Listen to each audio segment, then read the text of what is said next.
வணக்கம் நண்பர்களே, welcome to குட்டி ஸ்டோரி தமிழ். இன்னைக்கு நாம பார்க்க போற படம் இந்தியன் ஸ்பை த்ரில்லர்ஸ்லயே ஒரு மைல்கல்னு சொல்லப்படுற துரந்தர். 2025 ரிலீஸ் ஆகி தியேட்டர்ல அலற விட்ட இந்த படத்தோட முழு கதையையும் ஆழமான டீடைல்ஸையும் தான் இன்னைக்கு நம்ம சேனல்ல பார்க்க போறோம். உரி படம் எடுத்த ஆதித்யாதர் டைரக்ஷன், ரன்வீர் சிங், மாதவன், அக்ஷய் கண்ணா, சஞ்சய் தத்னு ஒரு பெரிய பட்டாளமே நடிச்சிருக்காங்க. கதைக்குள்ள போறதுக்கு முன்னாடி நம்ம குட்டி ஸ்டோரி தமிழ் சேனலை சப்ஸ்கிரைப் பண்ணாதவங்க மறக்காம பண்ணிடுங்க. பெல் ஐக்கானையும் தட்டி விட்டுருங்க. வாங்க வீடியோக்குள்ள போலாம். கதை ஆரம்பிக்கிறது 1991 இருந்து 2001 வரைக்கும் நடந்த ஒரு பதட்டமான காலகட்டத்துல.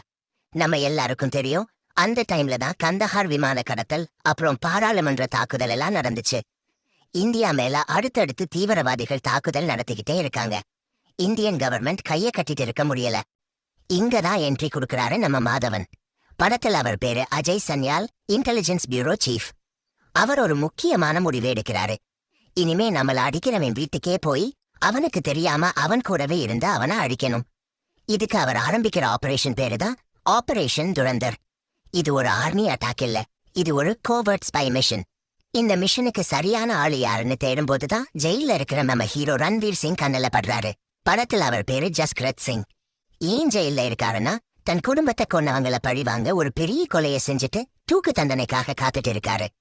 மாதவன் அவர்கிட்ட போய் ஒரு டீல் பேசுறாரு. எப்படியும் சாகதான் போற, நாட்டுக்காக ஒரு பெரிய மிஷனை முடிச்சிட்டு வரலாறுல பேர் தெரியாத ஒரு வீரனா சாகரியான்னு கேக்குறாரு. ரன்வீர் அதுக்கு ஒத்துக்கிறாரு. அவருக்கு கடுமையான பயிற்சி கொடுக்கப்படுது.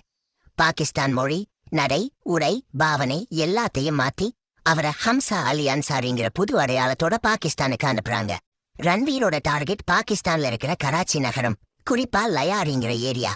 அந்த ஏரியாவை கண்ட்ரோல் பண்றது யாருன்னா ரெஹ்மான் டக்கைத். இந்த ரோல்ல அக்ஷய் கண்ணா நடிச்சிருக்காரு. சும்மா மிரட்டலான வில்லன். ரன்வீர் அங்க ஒரு சாதாரண ஜூஸ் கடை பையனா வேலைக்கு சேர்றாரு. மெல்ல மெல்ல அந்த ஏரியாவை நோட்டமிடுறாரு. ஒரு நாள் ரெஹ்மான் டக்கைத் குடும்பத்து மேல ஒரு பெரிய தாக்குதல் நடக்குது. அங்க நடக்கிற துப்பாக்கிச் சூடுல ரன்வீர் தன் உயிரை பணயம் வச்சு ரெஹ்மானோட சின்ன பையனை காப்பாத்துறாரு. இத பார்த்து இம்ப்ரெஸ் ஆன ரெஹ்மான் ரன்வீரை தன் கேங்ல சேர்த்துக்கிறாரு. இப்படிதான் ஒரு இந்திய உளவாளி பாகிஸ்தானோட மோஸ்ட் வாண்டட் கேங்ஸ்டர் வீட்டுக்குள்ளேயே நுழையிறாரு. வருஷங்கள் ஓடுது. ரன்வீர் அந்த கேங்ல ஒரு முக்கியமான இடத்துக்கு வராரு. ரெஹ்மான் டக்கைத் அவரோட வலது கை மாதிரி ரன்வீரை நம்புறாரு. ஆனா இங்கதான் ஒரு பெரிய ட்விஸ்ட். ரன்வீர் அந்த கேங் மூலமா சில ஆயுதங்களை சப்ளை பண்றாரு. ஆனா அவருக்கு தெரியாமலே அந்த ஆயுதங்கள் மும்பை 26/11 தாக்குதலுக்கு பயன்படுது. டிவில நியூஸ் பார்க்கும்போதுதான் ரன்வீருக்கு இது தெரிய வருது.